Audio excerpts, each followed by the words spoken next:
उनकी जो बॉडी के पार्ट्स मिले अलग अलग मिले हैं। देश में विमान हादसे थमने का नाम नहीं ले रहे हैं।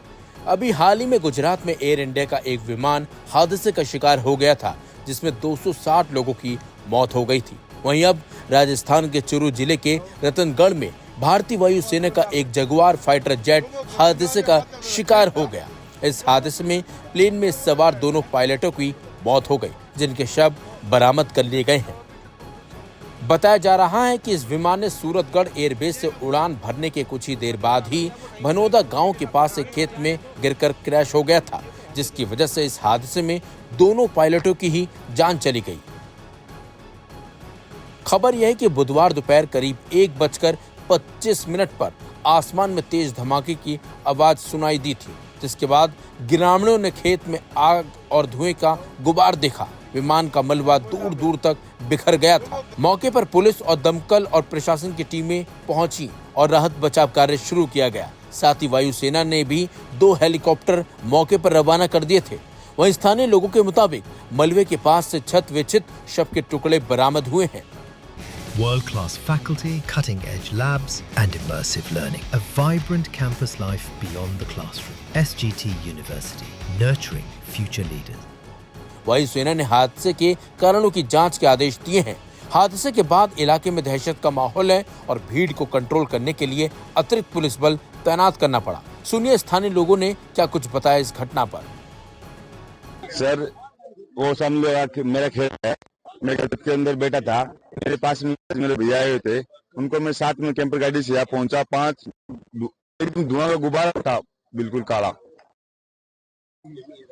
प्लेन क्रैश होने के बाद एकदम धुआं गोवा कोई गंदित रहा, और उसमें जो भी मतलब पायलट साहब जो तो ऑन एक्सपायर हो गए, उनकी जो बॉडी के पार्ट्स मिले अलग अलग मिले हैं।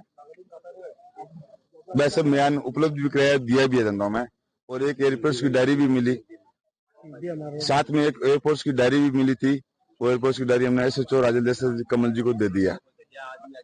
तो सर अगर बारिश अगर गांव में पड़ता तो सर बड़ो हादसा, बहुत बड़ा नुकसान होता, इसमें कोई दो राय नहीं है। मतलब पायलट की सूझबूझ रही, पायलट ने गांव को बचाने के लिए अपना अथक प्रयास किया था। 1 बजे के आसपास की है, 1 बजे से थोड़ा पहले की बताते हैं। सर अभी कौन कौन अधिकारी यहाँ पहुंचे हैं? यहाँ पर सभी बड़े अधिकारी हैं। एयरफोर्स के अधिकारियों के अलावा प्रशासन, बीकानेर से डिविजनल कमिश्नर साहब, IG साहब, कलेक्टर साहब, SP साहब, ADM साहब, एडिशनल साहब, जितने भी अधिकारी हैं सारे लोग यहाँ पर पहुंच गए हैं। फायर ब्रिगेड है, एम्बुलेंसेज भी आ गई थी, CMHO आ गए, बाकी सारे अधिकारी लोग आ गए। हमको जैसे ही सूचना मिली, भानुदा गांव से सूचना मिली, हम तुरंत प्रभाव से यहाँ मेरी टीम के साथ में सबसे पहले पहुंचे। हमने तुरंत वहाँ नगर पालिकाओं को, राजलेश्वर नगर पालिका, रतनगढ़ नगर पालिका को, आपकी दमकल, तुरंत प्रभाव से दमकल रवाना करी, अधिकारियों से बात की, IG साहब से बात की, कलेक्टर साहब से बात हुई, सब लोगों से बात हुई और पूरे प्रशासन के साथ में हम लोग यहाँ सहयोग करने के लिए आए। हैरानी की बात तो यह है कि जगुआर विमान के साथ 2025 में ये तीसरा हादसा हुआ है, जिसने बेड़े के ऑपरेशन सुरक्षा को लेकर सवाल उठा दिए हैं। इससे पहले अप्रैल में एक ट्विन सीटर जगुआर विमान गुजरात के अहमदाबाद में टेक ऑफ के बाद क्रैश हो गया था। वायुसेना ने कहा था कि पायलटों को विमान उड़ाते हुए तकनीकी गड़बड़ी का एहसास हुआ और आगे जोखिम को देखते हुए उन्होंने इजेक्ट कर दिया था।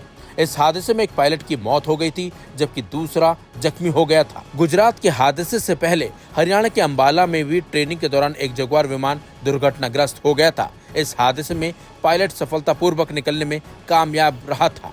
वायुसेना ने बताया था कि हादसे से पहले पायलट ने विमान को आबादी से दूर करने में सफलता पाई और फिर समय रहते इजेक्ट कर गया था। लेकिन जिस तरीके से ये हादसे हो रहे हैं, वो भारतीय वायुसेना पर सवाल भी खड़े करते हैं कि आखिर ऐसे हादसे क्यों हो रहे हैं और इस तरीके से जवानों की जो जान जा रही है, उन सवालों का जवाब आखिरकार कौन देगा।